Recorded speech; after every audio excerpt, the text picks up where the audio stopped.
आप तीनों का बहुत बहुत स्वागत है। Thank you sir. Thank you sir. किसी फिल्म के प्रमोशन के दौरान अनगिनत इंटरव्यू देना और हर रिव्यूअर को, हर इंटरव्यू लेने वाले को उसी बात को अलग तरीके से कहना कितना थकाने वाला होता है। बहुत ज़्यादा।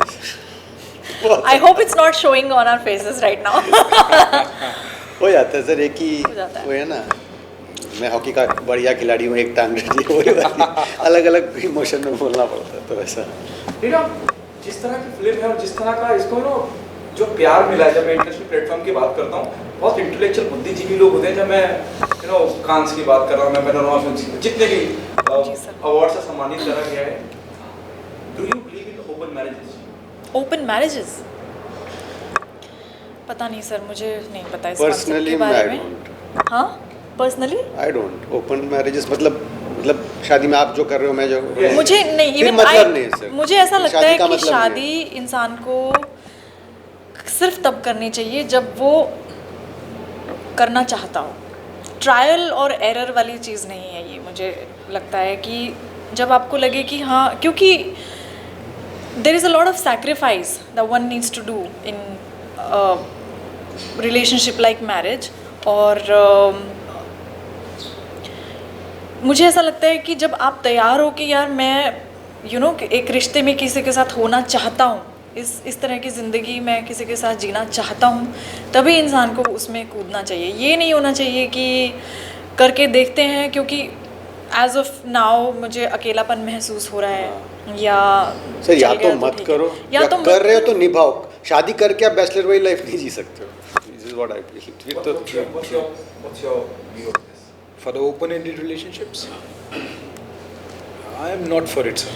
Again, although a lot of my friends are in an open-ended relationship, and it's like one woman, 3 men, or 1 man, 3 women, not sometimes together, sometimes away. But I am not the person to endorse an open-ended relationship. What's the whole idea about what message your film is carrying? Our film is carrying the same message that we just spoke. It talks about relationships and the core of the relationships, the commitment it takes and the effort it takes to make it work, and if it's not working, to let it go.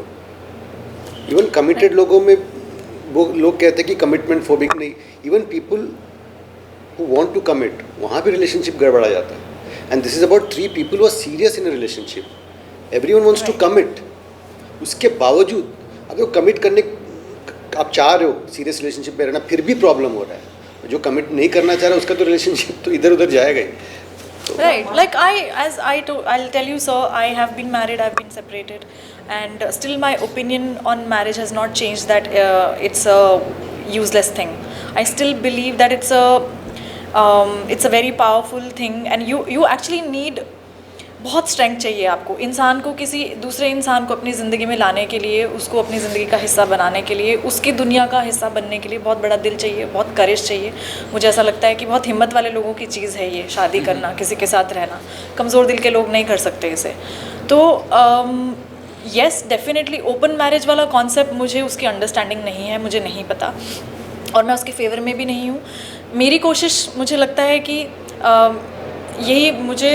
मेरा personally ये मानना है कि इंसान को sure होना चाहिए किसी के साथ होने के लिए, क्योंकि अगर आप ट्रायल और एरर करते हो कि मैं देखता हूँ करके, स्पेशली शादी जैसी चीज़, चलो रिलेशनशिप एक अलग बात है कि एक छोटी कच्ची एज में तो चलो ठीक है, गर्लफ्रेंड बनती है, बॉयफ्रेंड बनते हैं, लेकिन specially at the age of 30-35 यहाँ पे आने के बाद में भी अगर आप, या तो मुझे ऐसा लगता है कि आपको रिश्ते की समझ नहीं है, तो आपको अपनी समझ नहीं है, फिर आपको खुद के बारे में नहीं पता कि फिर ज़िंदगी में आप खुद क्या हो, आपका सेल्फ अवेयरनेस बहुत कम है इसका मतलब। और जब आप इस तरह की चीज़ें सोचते हो, ओपन मैरिज और इस तरह के ख्याल आते हैं, तो मुझे ऐसा लगता है कि आप कहीं ना कहीं ज़बरदस्ती कॉम्प्लिकेशंस की तरफ जा रहे हो। आप उनको दावत दे रहे हो कि आ मेरी लाइफ में, हाँ आ बैल, मुझे सींग मार। तो मुझे ऐसा लगता है कि you make life complicated for a lot of other people also around you, for your families and for the other person as well. So या तो आप ये करो कि आप श्योर हो कि भाई मुझे रहना है हाँ, that is very unfortunate that you got married wholeheartedly, you got into a relationship like marriage and it did not work out for you, that is very unfortunate.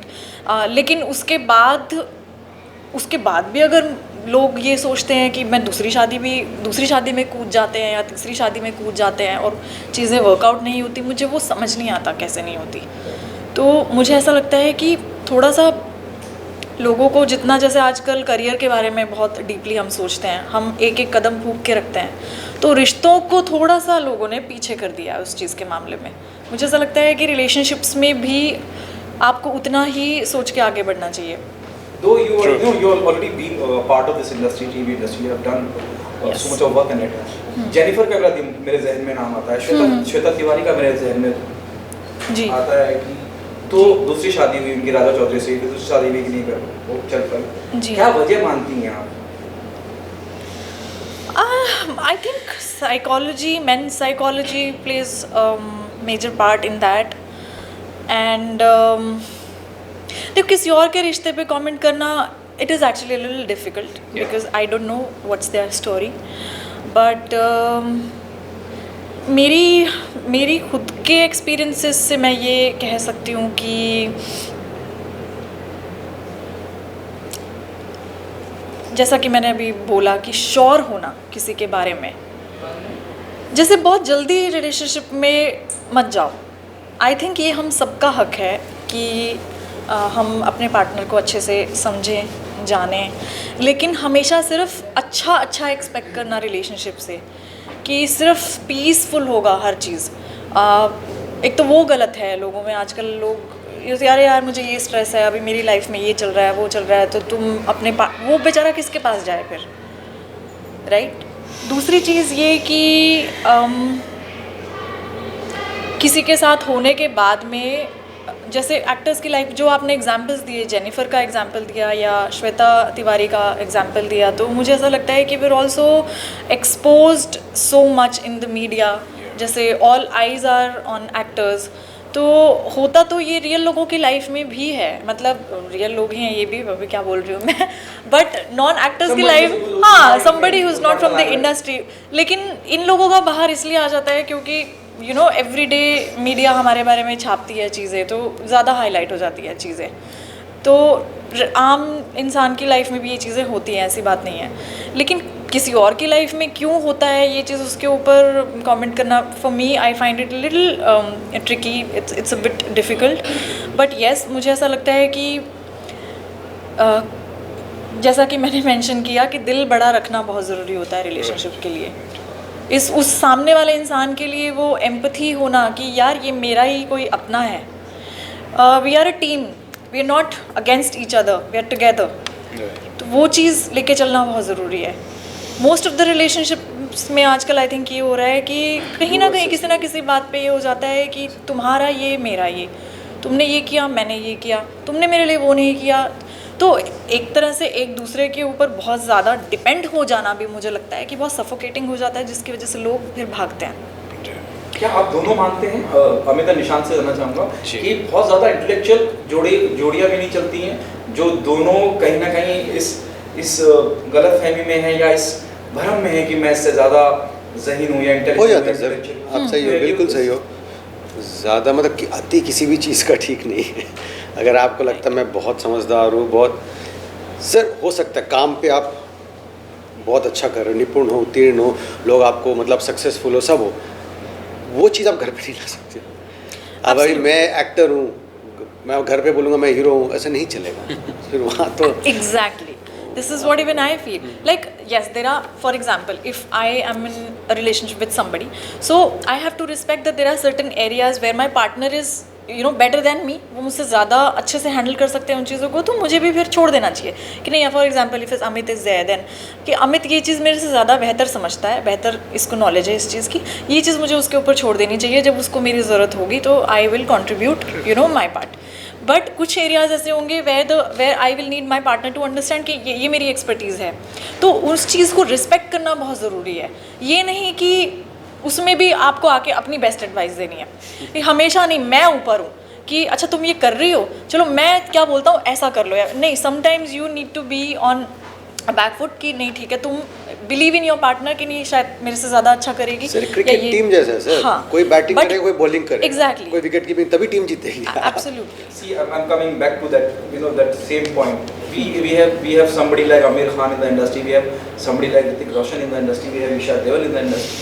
अचानक से 11-12 we have Malaika Arora and Arbaaz Khan in the industry. अचानक से 11-12 साल के बाद में एक press note आता है, बोली थी अब हमारा हो गया जी, अब हम Right. Tata bye bye. इस पे क्या कहना?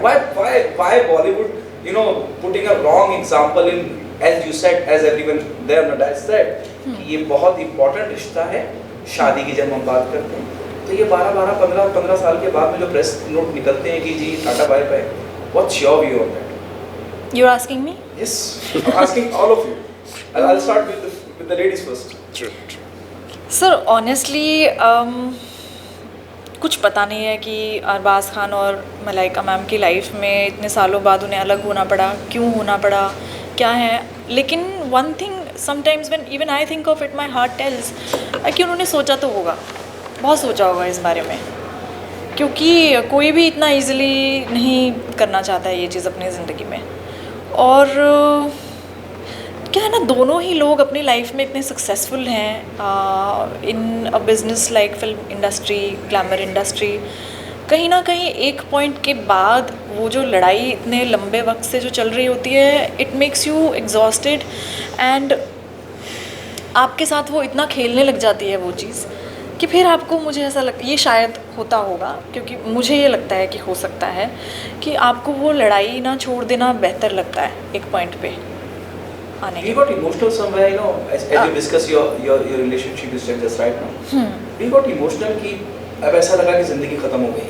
Now there is no journey ahead. Emotionally ऐसा महसूस। बिल्कुल, ज़िंदगी ख़त्म हो गई है तो नहीं, लेकिन वो एक ऐसी स्टेट होती है वेयर यू डोंट नो कि क्या है अब आगे। डेफिनेटली बहुत एंग्जाइटीज़ होती हैं, बहुत स्ट्रेस होता है, कहीं ना कहीं एक प्रेशर हम इंडियन लोगों में ये होता ही है ना चाहते हुए भी, being in the glamour industry, being an actor, कहीं ना कहीं हमारे ऊपर ये प्रेशर होता ही है कि समाज को दिखाने के लिए थोड़ा टाइम आप धकेलते हो कि साथ में रहेंगे तो अरे यार रिश्तेदार क्या बोलेंगे, फिर नहीं उधर बैठे माँ बाप को जवाब देना पड़ेगा, उस तरह की चीज़ें आ जाती है। लेकिन फिर वही है कि अल्टीमेटली आप ये सोचते हो कि यार ये आपकी लाइफ है। मैंने जब चीज़ों को ख़त्म किया था, इसलिए मैंने किसी रिश्तेदार की कोई एडवाइस नहीं ली। मैंने मेरे जो बहुत ही करीबी 2 दोस्त हैं, लिटरली मैं उंगलियों पे काउंट कर सकती हूँ, और मेरी मॉम, मेरी बहन और भाई, 5 लोगों को पता था कि मैं अलग हुई हूँ। क्योंकि मैं कहीं ना कहीं ये मानती हूँ कि ये रिश्ता आप 2 लोग ही ठीक कर सकते हो। हमारे दुख में शामिल हो सकते हैं हमारे रिश्तेदार या हमारे माँ बाप या भाई बहन, हमारे चाहने वाले लोग, वो आके आपको टाइम टू टाइम संभाल सकते हैं, हिम्मत दे सकते हैं। लेकिन आपका रिश्ता तोड़ना या जोड़ना वो सिर्फ इन 2 लोगों के हाथ में ही होता है। आपको कोई आके कितना भी समझा ले।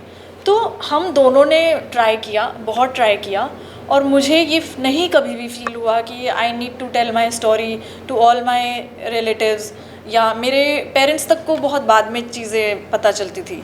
क्योंकि मैं अपनी तरफ से, जैसा कि मैंने बोला कि रिश्ते में आप होना चाहते हो उसकी श्योरिटी आपको खुद को होनी चाहिए, और मैं चाहती थी। तो मैंने बहुत वक्त तक कोशिश की कि चीज़ें ठीक रहें, चीज़ें वर्कआउट हो। अनफॉर्चुनेटली नहीं वर्कआउट हुई, और नहीं हुई तो उसके बाद में फाइनली मैंने डिसाइड किया कि नहीं हो रहा है तो क्या करें अब। मतलब वो बहुत मजबूर फील करते हो आप उस मोमेंट में, लेकिन वो भी करना ज़रूरी होता है एक पॉइंट पे आने के बाद, because how much can your own family see you suffer. आपको सबका सोचना पड़ता है। उस वक्त अपने बारे में भी सोचते हो आप कि नहीं यार अब सबकी खुशी के लिए कर लिया, सबको दिखाने के लिए कर लिया, लेकिन you're just emptying yourself, it is just consuming you। आपके पास कुछ और देने के लिए बचा ही नहीं है अगर उस रिश्ते में। फिर आपके घर वाले, आपके माँ बाप जब आपको देखते हैं कि what you are going through, तो बहुत सारी ज़िंदगियाँ जुड़ी होती है ना शादी जैसे रिश्ते में, तो देन फिर लगता है। और लेकिन उस वक्त क्या होता है ना, उस वक्त फिर चीज़ों को बिल्कुल लाइक इन ब्रोकन पीसेस में इधर उधर फेंक देने से बेहतर है कि आप उसको जितना हो सके अपने आप को काम रख के, अपने आप पे भरोसा रख के उस चीज़ को ख़त्म कर देना मुझे लगता है एक सही रास्ता होता है, क्योंकि नहीं तो फिर वहाँ से चीज़ें बहुत बिगड़ जाती हैं। अमित के साथ आप दोनों से जानना चाहूँगा, जब आप इस फिल्म का हिस्सा बने, और कई बार क्या होता है ना, in the process of film making आपको रियलाइज होता है कि ये कुछ अच्छा होने वाला है, या ये लोगों को टच करने वाली है, छूने वाला प्रोजेक्ट है। आपको एहसास होता है वाइल वर्किंग, बिल्कुल एक आर्टिस्ट को बड़ा when you started getting this vibe कि बहुत अच्छा कुछ होने जा रहा है। सर जब स्क्रिप्ट सुनाई तभी अच्छा लगा, उसके बाद डायरेक्टर का टेक ऑन द सब्जेक्ट, वो उसके बाद जब हम लोग वर्कशॉप्स हुआ तब तो लगा यार सीरियस है, सीरियस अबाउट फिल्म मेकिंग। वो इसलिए नहीं बना रहा है कि मैं फेमस बन जाऊँ, वो इसलिए बना रहा है कि एक कहानी है और मुझे अपनी कहानी कहनी है। एंड आई फील जब ये चीज़ डायरेक्टर के अंदर होती है ना सर, तब अच्छी फिल्म बन जाती है कि मुझे ये कहानी कहनी है, रादर देन कि ये इतना करोड़ कमाएगी, इसके बाद मैं फेमस हो जाऊँगा, वो कर लूँगा, फिर फिल्म डाइल्यूट हो जाती है। तो वो तब से लेकर सर आज तक डायरेक्टर शंकर के अंदर वो जज्बा है कि भाई मुझे कहानी कहनी है, कहानी कहनी है। उसके अलावा उसके पास बहुत ऑफर्स आए, उसने मना कर दी।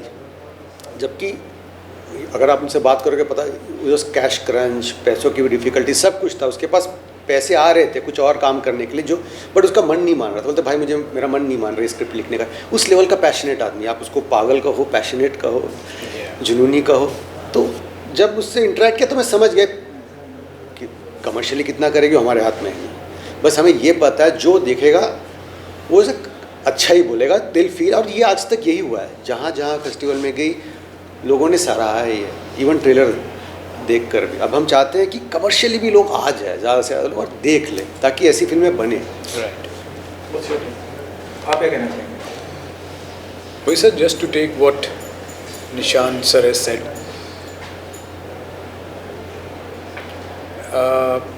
the moment I heard the script, I realized that this is a bombshell.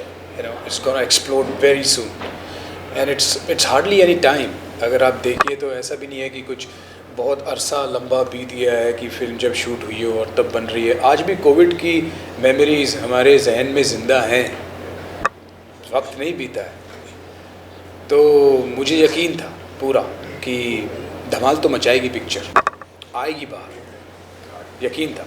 आप तीनों से पूछना चाहूँगा, क्योंकि इतना सब कुछ हो चुका है फिल्म के इर्द-गिर्द, दुनिया पलट के रख दी है। अगर मैं जितने भी लोग यहाँ मौजूद हैं उनसे कहूँ तो कुछ गलत नहीं होगा, इतना सारा सम्मान, इतने सारे फेस्टिवल में सम्मानित बड़े बड़े दिग्गज फिल्म को सपोर्ट कर रहे हैं। ये जो कामयाबी और ये जो सराहना फिल्म को मिल रही है, ये डर पैदा करती है, नर्वसनेस पैदा करती है, एक्साइटमेंट पैदा करती है, बिल्कुल, या सेंस ऑफ रिस्पॉन्सिबिलिटी। डर तो बिल्कुल नहीं, डर बिल्कुल नहीं, एंड यस एक्साइटमेंट पैदा करती है। एक कॉन्फिडेंस आता है कि अगर वहाँ लोगों को पसंद आई है तो यहाँ भी लोगों को पसंद आएगी। सेंस ऑफ रिस्पॉन्सिबिलिटी, यस हमने इस फिल्म को भी एक बड़ी जिम्मेदारी के साथ निभाया है, किया है, और आगे भी जो भी काम हम करेंगे उसको उतनी ही जिम्मेदारी के साथ करेंगे, ताकि ऑडियंसेस को ये ना लगे कि अरे ये क्या फालतू रोल है या पिक्चर है। मतलब एक सेंस ऑफ वैलिडेशन आता है सर उससे। बिल्कुल बिल्कुल। आपको एक कैमराडरी फील होती है अपनी फ्रेटर्निटी के साथ, जो सिर्फ इंडिया में नहीं है पर कि पूरे ग्लोब में फैली हुई है, कि उन लोग को अच्छा काम पसंद है। उससे एक्चुअली अच्छा लगता है, खुश होता है इंसान। डर तो बिल्कुल नहीं लगता, कतई नहीं लगता। क्या वेरी लाइटर नोट, क्या हम एक इंटेलेक्चुअल तरीके से हम दिल दे चुके सनम दे रहे हैं लोगों को? No no no, not at all. नहीं sir, Not at all. It's a very fresh, very original film. I would like to say that I would even go ahead to compare this film with the films made by Satyajit Ray, with the films made by Godard and Truffaut. It is a pioneering film. I would say that it can also start a new wave of Indian cinema.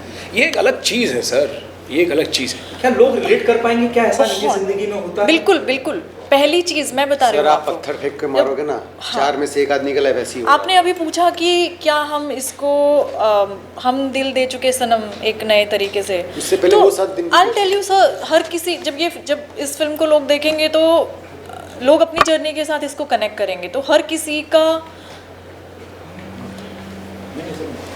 तो हो सकता है कि किसी को कोई for example being a woman हो सकता है कि कोई लड़की शायद अमित के कैरेक्टर से ज़्यादा कनेक्ट कर पाए, या कोई आदमी जो शायद जिस तरह का मेरा किरदार है फिल्म में, हो सकता है कि वो किरदार किसी आदमी ने अपनी रियल लाइफ में प्ले किया हो। ज़रूरी नहीं है कि मेरा जो कैरेक्टर मैं कर रही हूँ वो सारी औरतों ने ही वो चीज़ अपनी ज़िंदगी में की most of the people whom I have met in my life,